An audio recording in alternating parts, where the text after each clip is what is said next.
మహారాజుగా నా తోడువై నిలిచావు ప్రతి స్థలమునా.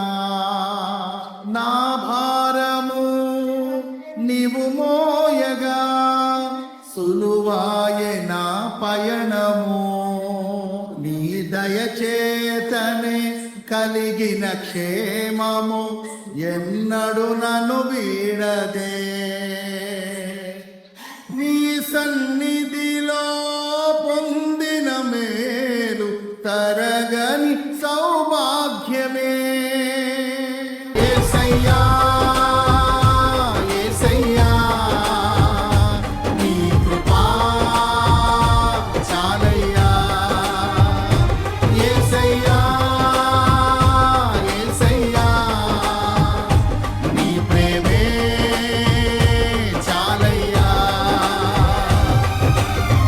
జగములనేలే పరిపాలక జగత్తికి నీవే ఆధారమా. ఆత్మతో మనస్సుతో స్తోత్రగానము పాడెద నిరతము ప్రేమ గీతము.